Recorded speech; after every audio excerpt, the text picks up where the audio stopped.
November 14th, 1944. Hürtgen Forest, Germany. The mud is black in the pre-dawn cold.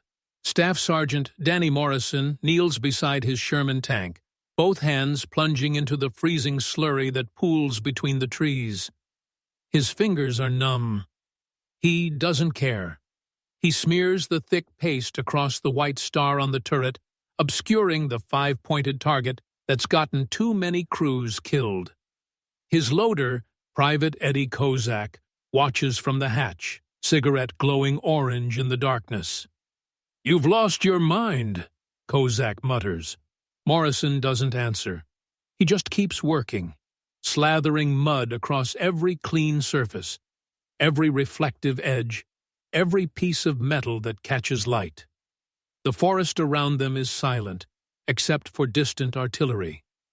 Somewhere out there, German tanks are moving. Panthers. Tigers.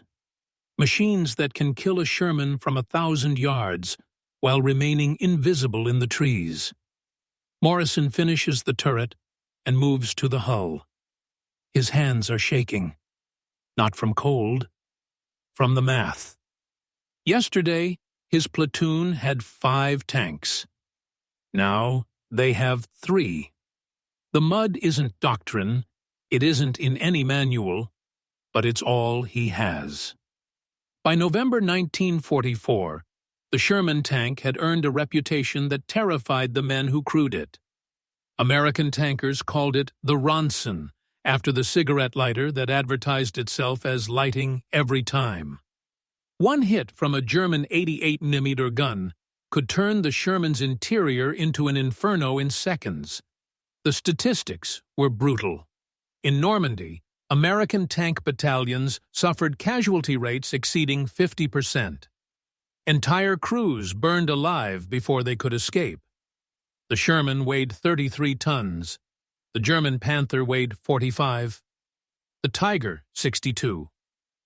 The Sherman's 75mm gun could penetrate roughly 3 inches of armor at 500 yards. The Panther's frontal armor was 4 inches thick and sloped at 55 degrees, effectively doubling its resistance. A Sherman could kill a Panther from the side or rear. From the front, it was suicide. The Germans knew this. Their doctrine emphasized engaging American armor at range, where superior optics and firepower gave them an overwhelming advantage. By the time a Sherman crew spotted a Panther, they were often already burning. The Hürtgen Forest amplified every disadvantage. The dense evergreens created a claustrophobic maze where visibility dropped to 50 yards in places. Roads were narrow fire breaks and logging trails that funneled armor into predictable paths. The ground was soft from autumn rains, limiting maneuverability. German forces had spent months fortifying the area, turning it into a defensive nightmare of bunkers, minefields, and pre-sighted killing zones. American infantry was being shredded, trying to advance through the trees. Tank support was essential, but every Sherman that entered the forest became a target.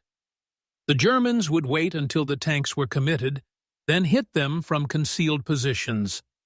Burning Shermans marked every attempted advance. Staff Sergeant Danny Morrison's crew belonged to Company B, 2nd Armored Division. They'd landed at Normandy in June and fought their way across France through the summer. Morrison was 24, a farmer's son from Iowa who'd been drafted in 1942. His gunner, Corporal James "Jimmy" Brennan, was a steelworker from Pittsburgh with reflexes that had kept them alive through 8 major engagements. Private Eddie Kozak loaded the main gun with a speed that bordered on reckless. The driver, Private First Class Robert Hayes, could coax the Sherman through terrain that would bog other tanks. The assistant driver and bow gunner, Private Marcus Webb, had perfect vision and spotted targets before anyone else. They were good. They'd survived when better crews hadn't.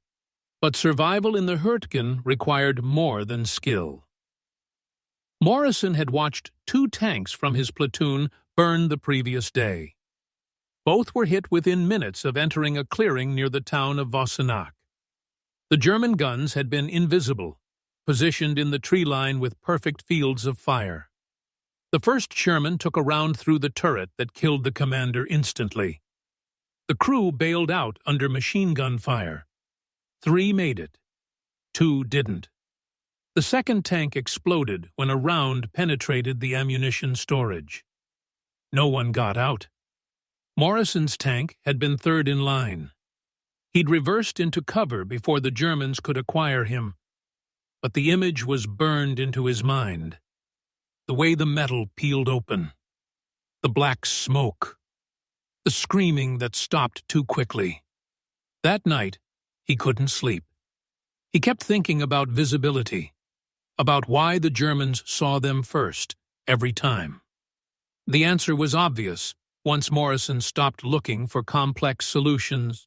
American tanks were clean. The factories delivered them with fresh paint, sharp edges, and prominent white stars that screamed, "Shoot here," to any competent gunner. Tank crews were supposed to add camouflage netting, brush, and local foliage according to field manuals. But doctrine assumed time and resources most crews didn't have. In combat, tanks moved constantly, and elaborate camouflage setups fell apart after the first mile of rough terrain. Most crews gave up and relied on speed and maneuver. That worked in open country. In the Hürtgen, there was nowhere to maneuver. The Germans owned the forest. They'd been there for months, learning every sight line, every angle, every shadow. Their tanks wore ambush camouflage patterns specifically designed for forest warfare. Dark greens and browns that broke up the vehicle's outline, Zimmerit paste coating that prevented demagnetic mines, and created texture that absorbed light. They understood that invisibility was more valuable than armor. Morrison's crew had been given their mission at 0400 hours. A German counterattack was expected along the WWII road. Company B would establish blocking positions and engage any enemy armor that appeared. Simple on paper, deadly in execution. The company commander, Captain William Graves, laid out the positions on a mud-stained map. Morrison's tank would occupy a slight rise 300 yards south of the road, with overlapping fields of fire to 2 other Shermans. "Stay buttoned up," Graves said. "First shot has to count. If you miss, they'll find you, and you'll burn." No one asked questions. Everyone knew the odds. The meeting ended, and the crews returned to their tanks in the darkness. Morrison stood beside his Sherman for 10 minutes, just looking at it. The olive-drab paint was dark, but still caught moonlight filtering through the trees. The white star on the turret was like a beacon. The barrel of the 75mm gun extended cleanly, a perfect, straight line that would be visible to any observer with binoculars. The tank looked exactly like what it was. A machine designed for production efficiency, not battlefield concealment. Then Morrison looked down at the ground. The recent rains had turned the forest floor into a morass of mud, rotting leaves, and decaying vegetation. The substance was almost black, thick as paste, and it stuck to everything. An idea formed, not elegant, not sophisticated, just practical. He knelt down and started applying it by hand. Kozak thought he was having a breakdown. "Sarge, what the hell are you doing?" Morrison kept working, smearing mud across the turret. "Making us invisible," he explained while he worked. The mud would break up the tank's outline. The organic matter mixed in would reduce reflections. The dark color would blend with the forest shadows. It wasn't perfect, but it was better than being a clean target. Kozak stared for a moment, then climbed down and started helping. Within minutes, the entire crew was involved. They covered every surface they could reach. The hull, the turret, the gun barrel, the tracks. They packed mud into the grooves and seams. They obliterated the White Star completely. They worked quickly and quietly, aware that dawn was coming and the Germans might already be moving. By 05:30 hours, the Sherman looked like it had been buried and recently excavated. The clean lines were gone. The reflective surfaces were dulled. It looked organic, part of the forest itself. Hayes, the driver, stepped back and whistled softly. "I'll be damned. I can barely see it, and I'm standing right here." Morrison nodded, hands still shaking from cold and adrenaline. "Let's hope the Germans can't either." They moved into position as the sky began to lighten. The rise Morrison had been assigned offered a slight elevation advantage and was surrounded by dense undergrowth. He positioned the Sherman between two large evergreens, using their trunks to break up the tank's silhouette even further. The gun was pointed toward the road, 300 yards distant through the trees. Morrison gathered branches and draped them across the turret and hull, securing them with rope. The mud held everything in place. From the road, the tank would be nearly impossible to distinguish from the surrounding terrain unless someone knew exactly where to look. Morrison climbed into the commander's position and closed the hatch. Inside, the crew was silent. They'd done everything they could. Now they would wait. The mud camouflage worked because it exploited a fundamental principle of tank warfare that doctrine often overlooked. German tank commanders relied on 3 methods to locate enemy armor: visual detection of vehicle outlines, observation of gun barrels and turret movement, and recognition of standard camouflage patterns. Morrison's improvisation defeated all 3. The mud eliminated the Sherman's geometric regularity. Tanks are machines of straight lines and curves that don't occur in nature. A clean tank turret catches light differently than trees or rocks. The human eye is trained to detect these anomalies.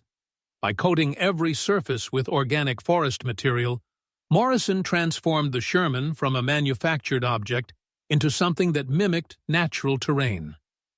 The gun barrel, normally a dead giveaway, was covered in mud that dried into a mottled texture matching the tree trunks around it. Even the tracks, which typically left obvious marks, were caked in the same substance as the forest floor. The effect wasn't perfect invisibility. It was visual confusion. At 300 yards through dense forest, the Sherman became just another dark mass among countless dark masses. Psychological angle. Inside the tank, the crew dealt with a terror that never appeared in training manuals. Being a Sherman commander meant accepting that you would likely see your friends burn to death before you did. Morrison had watched 11 crews die since Normandy. 11 tanks reduced to charred metal and human remains. Some men broke under that knowledge. They froze during engagements or made panicked decisions that got everyone killed. Morrison's crew stayed functional because they'd developed coping mechanisms that bordered on superstition. Kozak never loaded a round without tapping the breech twice. Brennan, the gunner, whispered his girlfriend's name before firing. Hayes kept a photo of his daughter taped to the driver's viewport. These rituals created the illusion of control in an environment where survival was mostly luck. The mud camouflage was different. It was tangible action against an unfair fight. Every handful Morrison applied felt like agency, like maybe they wouldn't be the next burning wreck. That psychological shift mattered more than the tactical advantage. A crew that believed they had a chance fought smarter and survived longer. The Sherman's actual capabilities were better than its reputation suggested, but only when crews understood how to use them. The 75mm Ryan gun couldn't penetrate a Panther's frontal armor, but it could destroy the side armor from any angle. The Sherman's traverse speed was faster than any German tank, allowing experienced gunners to track moving targets more effectively. The gun stabilization system, rare in 1944, meant a Sherman could fire accurately while moving, something German tanks couldn't match. The problem was that American doctrine emphasized aggression and frontal assaults. Tank commanders were trained to charge forward, relying on numerical superiority and air support. In the Hürtgen, where air support was impossible and numbers meant nothing in the narrow killing zones, that doctrine was suicide. Morrison's approach reversed the equation. By remaining stationary and concealed, he transformed the Sherman into an ambush weapon. The Germans expected American tanks to move, to attack, to reveal themselves. A motionless, invisible Sherman exploited their assumptions. Brennan would have time to aim carefully. The first shot could be placed precisely where it mattered. If they remained undetected, they could fire multiple times before the enemy located them. German tank commanders in November 1944 were exhausted veterans who'd survived 3 years of mechanized warfare. They'd fought in Russia, France, and now their own homeland. They understood American armor tactics intimately. Shermans traveled in groups, radioed constantly, and attacked aggressively. German doctrine emphasized patience and superior positioning. A Panther crew would select a concealed position, wait for American tanks to expose themselves, then destroy them methodically from range. Crews were trained to scan for specific indicators: dust from engine exhausts, radio antenna movement, the glint of optics, vehicle silhouettes breaking the horizon. They knew American tanks rarely attempted sophisticated camouflage. The white star was mandatory identification, making visual detection simple even in poor conditions. A veteran German commander could spot a Sherman at 800 yards in forest terrain simply by recognizing the turret profile. Morrison's mud-covered Sherman violated every expectation. It had no visible star, no clean lines, no reflective surfaces. It sat motionless in a position German reconnaissance had likely already observed and dismissed as unoccupied terrain. The psychological advantage was complete. German crews would be scanning for threats they understood, while the actual threat remained invisible. Captain Graves knew his company was being destroyed. In 5 days of fighting, he'd lost 9 tanks and 31 men. Division kept sending orders to advance, to maintain pressure, to support infantry operations that were collapsing under German fire. Graves followed orders because that's what officers did. But he was watching boys burn, and there was nothing he could do about it. When Morrison showed him the mud-camouflaged Sherman at dawn, Graves stared for a full minute without speaking. It violated regulations. Tank identification markings were mandatory, according to Army doctrine. Graves should have ordered Morrison to clean it off immediately. Instead, he walked around the tank twice, examining the camouflage from different angles. "I can barely see it," he finally said. Morrison waited, expecting reprimand. Graves looked at him and nodded once. "Don't get killed." That was permission and benediction. Graves understood the doctrine was written by men who weren't dying in the Hürtgen. If mud kept his crews alive, he'd pret, and he never saw it. Later, he'd claim ignorance if division asked questions, but he wouldn't stop Morrison from trying to survive. Tank warfare created a terrible calculus. Aggressive crews died quickly, but sometimes accomplished their missions. Cautious crews survived longer, but were accused of cowardice. The ideal was controlled aggression, knowing when to attack and when to wait.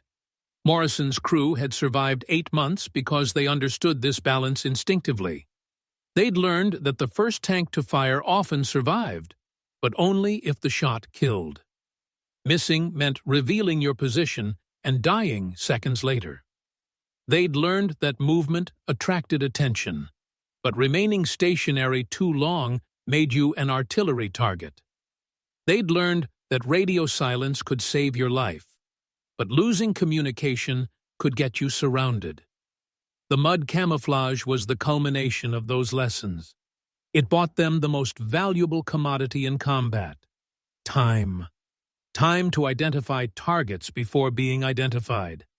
Time to aim carefully. Time to decide whether to fire or wait. Other crews in Company B noticed Morrison's tank that morning. Some laughed. Some shook their heads at the desperate measure. But several started collecting mud themselves, hedging bets on something that might work better than getting killed doing things by the book. By 0630 hours, 3 other Shermans in the company had partial mud camouflage. Survival instinct was contagious. At 0847 hours, Morrison heard the engines, deep, powerful rumbles that carried through the forest like distant thunder. German armor. He keyed the intercom. "Everybody stay calm. Stay silent. Nobody moves unless I give the order." His voice was steady, but his heart hammered against his ribs. Through the vision blocks, he could see nothing but trees and morning mist. The sound grew louder, coming from the northeast. Multiple vehicles. Heavy ones. Morrison pressed his face against the periscope, scanning the road 300 yards away. Movement. Dark shapes materializing through the fog. His breath caught. Panthers. 2 of them, moving slowly along the road in column formation. 45 tons of German engineering that could kill his Sherman from any angle. Behind them, infantry, maybe 30 men, spread out in tactical formation, using the trees for cover. Morrison's hand hovered over the radio. He should call it in, coordinate with the other tanks. But radio transmissions could be direction found. The Germans had equipment that triangulated American broadcasts. He stayed silent. The Panthers moved with mechanical precision, turrets traversing slowly as they scanned the forest. Morrison could see the commanders standing in their hatches, binoculars raised. They were hunting, looking for the American positions they knew had to be there. The lead Panther stopped 200 yards from Morrison's position. The turret swung left, then right. The commander was methodical, studying each section of forest carefully. Morrison felt sweat running down his back despite the cold. The German was looking directly at his position. The binoculars swept across the rise where the Sherman sat motionless under its coating of mud and branches. Morrison didn't breathe. Inside the tank, the crew was frozen.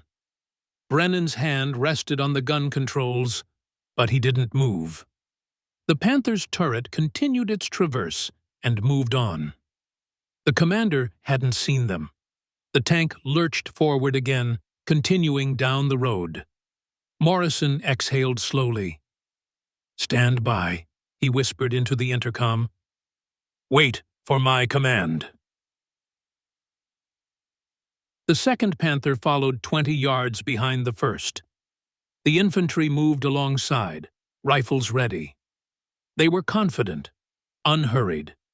This was their forest, their ground. American tanks were loud, clumsy, easy to spot. The column continued past Morrison's position. He watched through the periscope, mind racing. Doctrine said, engage immediately. Take the first shot before the enemy knows you're there. But 2 Panthers meant 2 chances to die if he missed. The odds were terrible. Then Morrison saw it. The rear Panther's turret was facing forward. Both commanders focused on the road ahead. The angle was perfect. Brennan could hit the second Panther's side armor from 300 yards. The shot would kill it. The first Panther would turn, trying to locate the threat. But the burning wreck of the second tank would block the road and limit the Panthers' ability to maneuver. Maybe. Morrison made the decision. Brennan, second Panther, side shot, right behind the turret ring. 1 round. Make it count. Brennan's voice came back calm. Identified. His hands moved on the controls, making microscopic adjustments. The gun barrel shifted almost imperceptibly. Ready. Morrison counted 3 heartbeats. Fire. The 75mm gun roared. Inside the confined space, the sound was deafening. The Sherman rocked back from the recoil. Through the smoke and muzzle flash, Morrison saw the round hit exactly where Brennan aimed. The Panther's hide armor exploded inward. Fire erupted from the engine compartment. The German tank lurched sideways and stopped, black smoke pouring from every hatch. The crew began bailing out. The lead Panther reacted instantly, turrets spinning toward the threat. But the burning wreck behind it blocked the road completely. The commander was screaming orders Morrison couldn't hear. The Panther tried to reverse, but the narrow road and soft shoulders limited movement. German infantry scattered, diving for cover, unsure where the shot had come from. Morrison was already giving orders. Brennan, lead Panther, turret front, aim for the gun mantlet, fire when ready. The German tank's gun was swinging toward them, the barrel searching. Brennan fired again. The round hit the mantlet and ricocheted upward, penetrating the thin turret roof. The Panther shuddered. Smoke began seeping from the hatches. The turret stopped moving. 2 shots. 2 kills. 30 seconds. Morrison felt time dilate. The German infantry was panicking now. They'd lost both tanks and had no idea where the American gun was firing from. Some tried to return fire blindly into the forest. Others ran back up the road. Morrison watched them scatter like startled birds. His instinct screamed to celebrate, to radio the kills, to move. He forced himself to stay still. Nobody moves. Nobody talks. We stay exactly where we are. The burning Panthers created a wall of smoke that drifted across the road. Perfect concealment. Morrison scanned for other threats. The forest was chaos now. Germans shouting. Small arms fire crackling uselessly. But no more armor. Not yet. He knew they'd send more. The Germans would investigate. They'd bring infantry to sweep the area. Maybe more tanks. But right now, in this moment, Morrison's Sherman was a ghost. The mud camouflage had worked perfectly. The Germans had walked past them, died without ever seeing what killed them. Morrison's hands were shaking again, not from fear this time, from the knowledge that they might actually survive this. At 9:20 hours, German artillery began falling, ranging shots at first, scattered across the forest as enemy observers tried to locate the American gun position. Morrison listened to the shells screaming overhead, impacting 200 yards north, then 100 yards south. The Germans were methodical. They knew approximately where the shots had originated, but the forest and smoke made precision impossible. The barrage intensified. Tree bursts showered the Sherman with fragments and splintered wood. Inside the tank, the crew endured the hammering impacts in silence. Hayes, the driver, kept his foot ready on the accelerator. One word from Morrison, and they'd be moving. But Morrison held position. Movement would reveal them.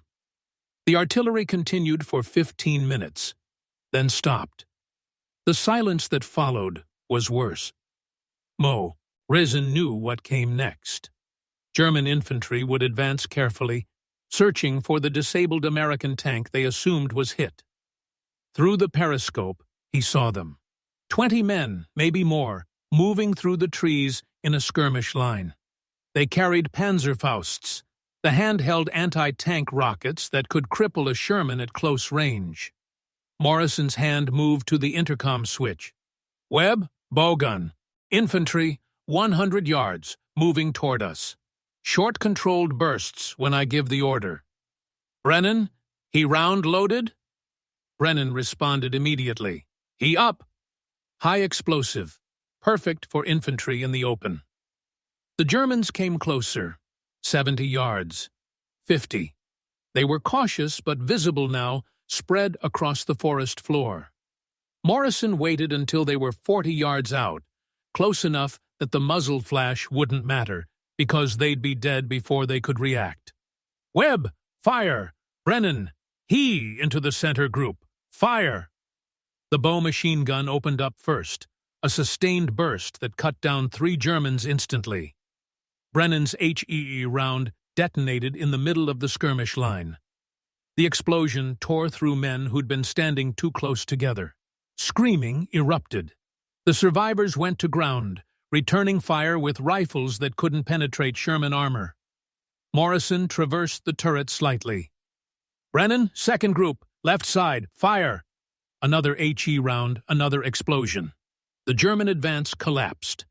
The survivors withdrew, dragging wounded when they could, leaving bodies when they couldn't.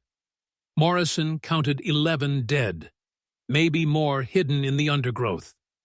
The Sherman hadn't moved. The mud and branches remained intact. To the retreating Germans, the tank was still invisible, just a nightmare gun that fired from nowhere and killed everything. At 10:45 hours, more engines. Morrison tensed. This time, the sound came from 2 directions, northwest and northeast. Coordinated approach. The Germans were getting smarter. Through the periscope, shapes emerged. 1 Panther from the northwest, 2 StuG-3 assault guns from the northeast. Lighter armor, but lower profile, harder to spot.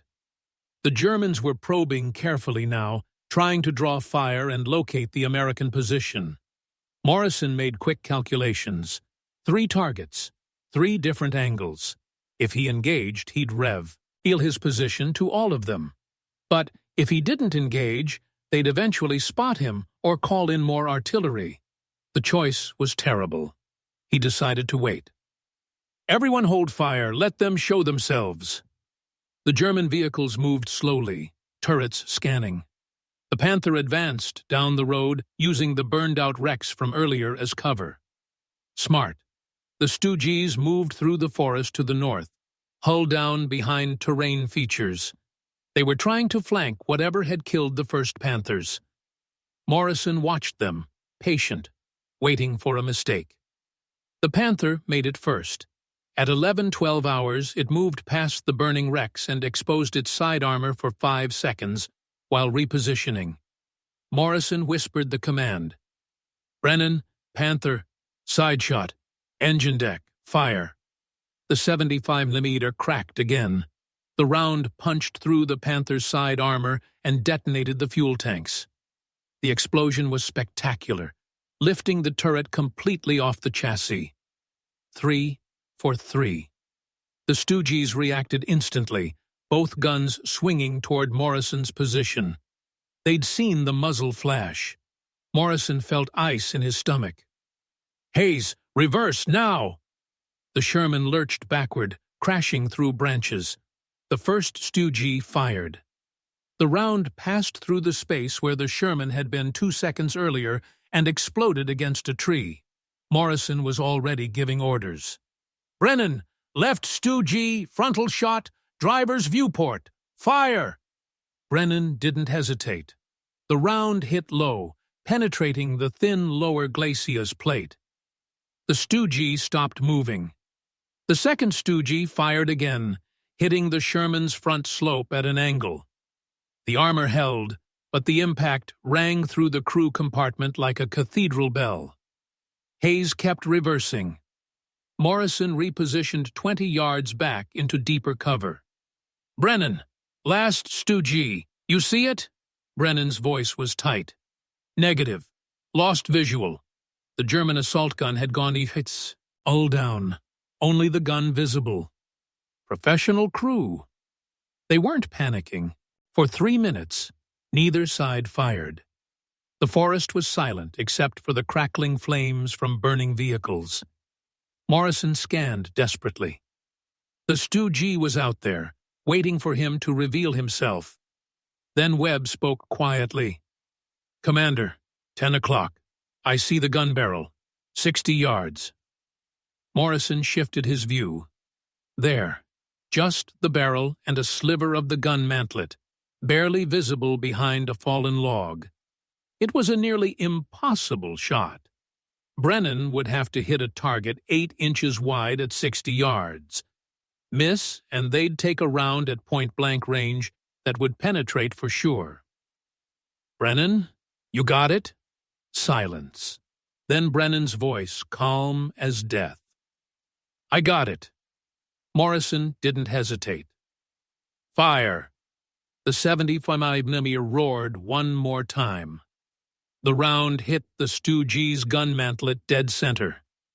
The German vehicle shuddered. Secondary explosions began inside as ammunition cooked off. The gun barrel sagged. Smoke poured from the crew hatches. 4 kills. 4 German armored vehicles destroyed. Morrison keyed the radio for the first time in 3 hours. Bulldog 6, this is Bulldog 2-3. 4 enemy armor destroyed. My position. Infantry scattered. Request permission to withdraw. Captain Graves's voice came back immediately, stunned.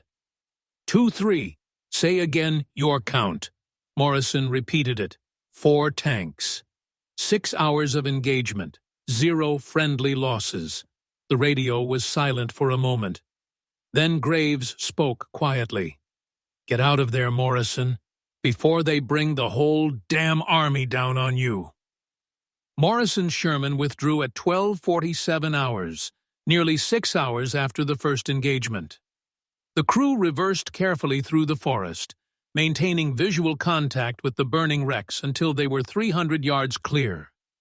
Only then did Hayes spin the tank and accelerate back toward American lines. The mud camouflage was falling off in chunks, torn away by branches and the impacts from near peers. Miss artillery. By the time they reached Company B's assembly area, the Sherman looked like it had been exhumed from a grave. Captain Graves was waiting.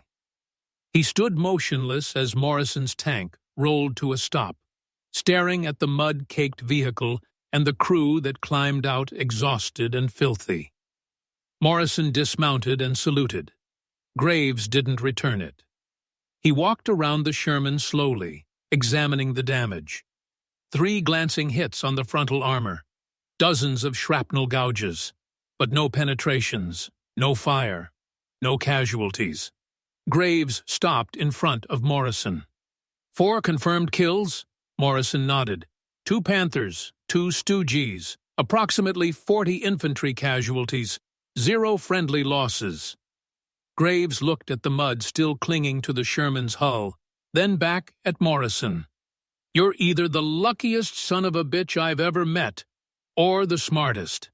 Either way, you just bought yourself a silver star. The news spread through Company B within an hour. Crews gathered around Morrison's Sherman, touching the dried mud, asking questions. How thick did you apply it? How long did it take? Did it really work? Morrison answered patiently, but his hands still shook when he tried to light a cigarette. Kozak finally lit it for him. The other crews weren't celebrating. They were calculating, wondering if mud and patience could save them too. By 1500 hours, every Sherman in Company B was being coated in improvised camouflage. Some crews used mud mixed with leaves. Others added grass and branches. One tank commander mixed mud with motor oil to make it stick better. Graves watched the transformation and said nothing. Division regulations were clear. Tank identification markings were mandatory.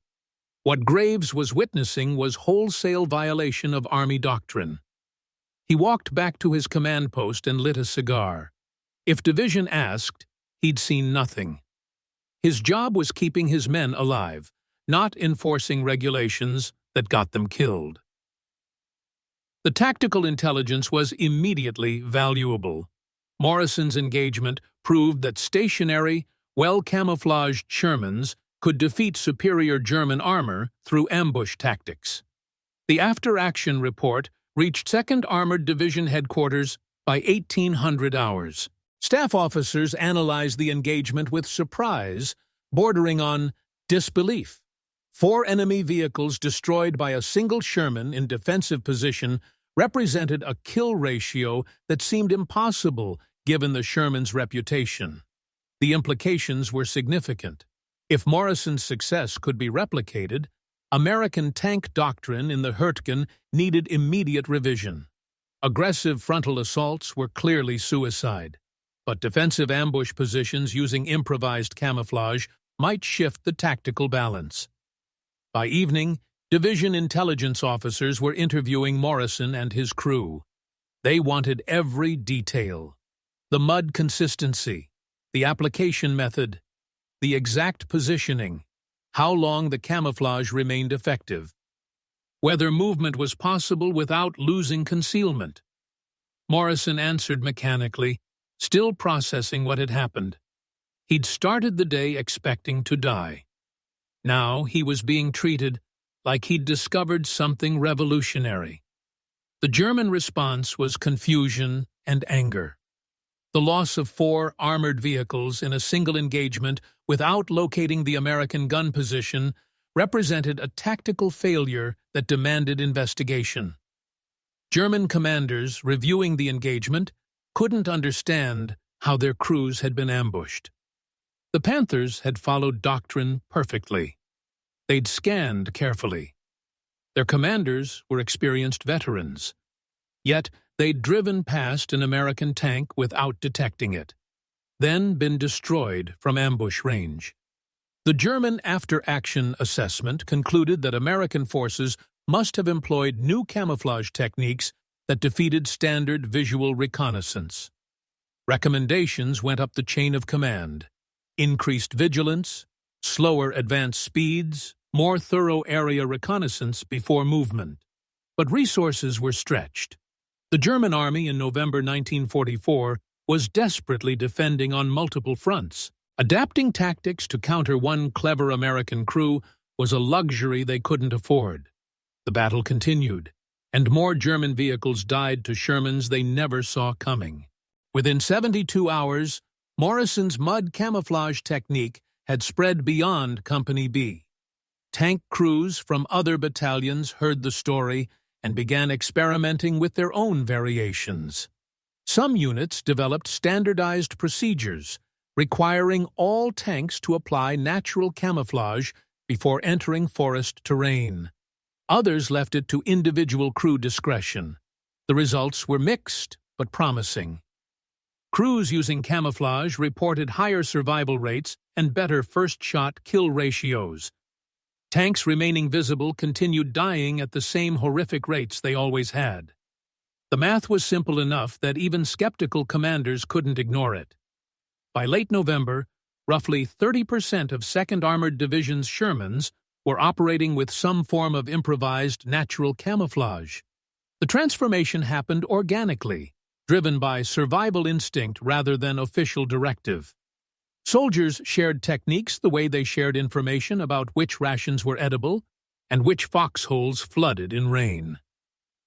Survival knowledge spread faster than any regulation. The official Army response was bureaucratic paralysis. Morrison's Silver Star was approved and awarded in a brief ceremony on November 22nd. Captain Graves pinned the medal on Morrison's uniform while the crew stood at attention. There were no speeches. Graves simply shook Morrison's hand and said, "Keep doing what you're doing." But higher headquarters struggled with the implications. Tank identification markings existed for crucial reasons. Friendly fire incidents were common enough without tanks deliberately obscuring their nationality. Air support relied on recognizing American vehicles from altitude. Artillery observers needed to distinguish friend from foe. Allowing crews to cover their identification stars violated protocols designed to prevent catastrophic mistakes. Yet the survival data was undeniable. The debate moved through division, corps, and eventually reached 1st Army headquarters. Staff officers argued. Some advocated immediate adoption as standard procedure. Others warned about friendly fire disasters. The compromise was predictable. No official approval, but no enforcement of existing regulations. Tank crews could use natural camouflage at their discretion. If something went wrong, they'd face court-martial. If it worked, they might survive. Morrison's crew continued fighting through December. They participated in 11 more engagements in the Hürtgen Forest and the subsequent push toward the Roer River. The mud camouflage became routine. Before every mission, they spent 30 minutes applying fresh coating, adjusting for terrain and expected enemy positions. The technique evolved.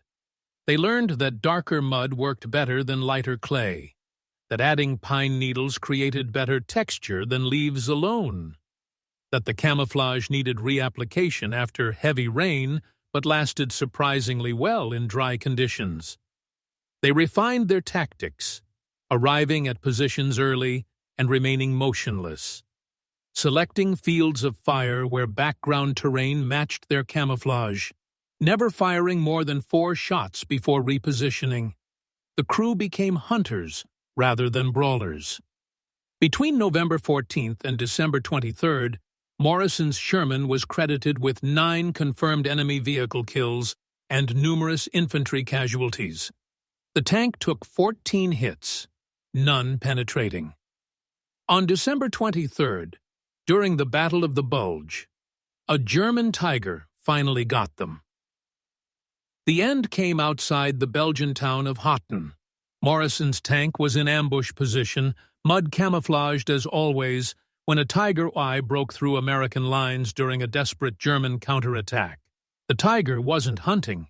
It was retreating, moving fast, and it passed within 50 yards of Morrison's position. Morrison ordered Brennan to fire. The 75 mm round hit the Tiger's side armor and bounced off harmlessly. The Tiger stopped, turret traversing with terrifying speed. Morrison screamed for Hayes to reverse, but the ground was frozen and the tracks slipped. The Tiger's 88 mm fired once. The round penetrated the Sherman's turret, killing Morrison and Brennan instantly. Kozak, Hayes, and Webb bailed out.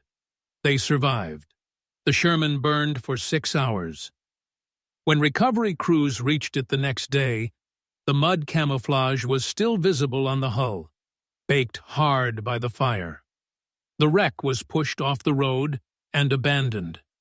Morrison and Brennan were buried in a temporary cemetery that later became Henri Chapelle American Cemetery in Belgium. Morrison's Silver Star citation mentioned his extraordinary heroism and tactical innovation under fire. It didn't mention the mud. The technique survived longer than Morrison did. American tank crews continued using natural camouflage through the end of the war.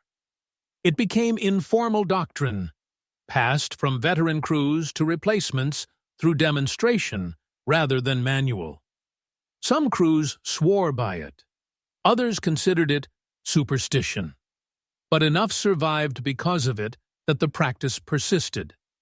German intelligence reports from early 1945 repeatedly mentioned American tanks employing improved camouflage discipline that complicated target acquisition. After the war, Army researchers interviewed surviving tankers about tactics that worked. Morrison's name appeared in several reports, though the details were often confused or exaggerated. Some accounts claimed he'd survived dozens of engagements using mud camouflage. Others suggested he'd developed elaborate techniques involving painted patterns and vegetation frameworks. The truth was simpler. A frightened sergeant had smeared mud on his tank because he didn't want to die. It worked. Others copied him. Some lived because of it. That was the whole story. The Sherman tank's legacy is complicated by myth and mathematics. It was called a death trap by the men who crewed it, yet American armored divisions won every major